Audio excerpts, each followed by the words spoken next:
चलिए एक ज्योग्राफी से रिलेटेड बहुत बहुत इंपॉर्टेंट क्वेश्चन, और ट्रम्प है इसलिए उससे रिलेटेड तो और इंपॉर्टेंट हो जाता है। Consider the following statement regarding Greenland, जहाँ पे ये भाई साहब बोल रहे थे ग्रीनलैंड हमारा, हम इसे खरीद लेंगे, ठीक है, बिकॉज ऑफ आवर सिक्योरिटी और अदर नीड्स। ओके, मतलब ये on this pretext, Greenland is an autonomous territory under the Kingdom of Denmark, but has full control over its foreign affair and defense, foreign और defense। तो देखिए पहला statement तो सही है, Greenland is an autonomous authority, Denmark है ना,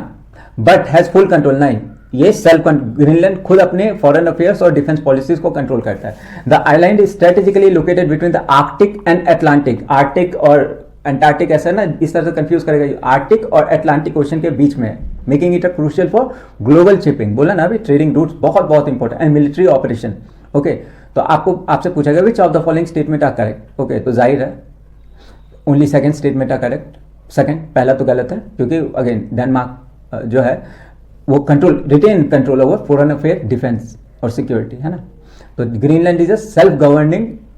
in domestic matter including resource management and local policy। statement 2 correct है। Greenland strategic location between Arctic and Atlantic Ocean make it, क्योंकि अभी क्या हो रहा है, अभी ICBM, okay, intercontinental ballistic missiles, okay, ये अब नॉर्थ कोरिया तो सबसे ज्यादा ना, कि वो तो सीधा होता है अलास्का तक, भाई हम पे सोचा भी तो, और अभी तो वो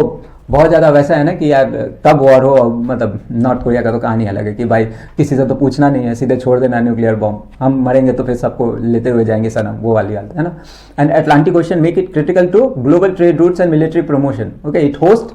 थ्यूल airbase, a key US military, already US का मिलिट्री इंस्टॉलेशन है, डेनमार्क ने बोल रखा है कि आप आओ, ठीक है, आपको सिक्योरिटी के पर्पज से चाहिए तो वी अंडरस्टैंड दैट, है ना, आप अपने बेसिस बनाओ, लेकिन इस भाई साहब को तो पूरा का पूरा चाहिए, क्योंकि हिस्ट्री में उसको ऐसे, और मुझे लगता है कि कभी कभी ना दिस ऑल है ना, from Hitler to everyone,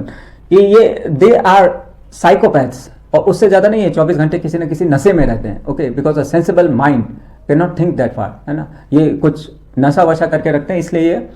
understand जो भी चीज होता है वो बकते रहते हैं, राइट।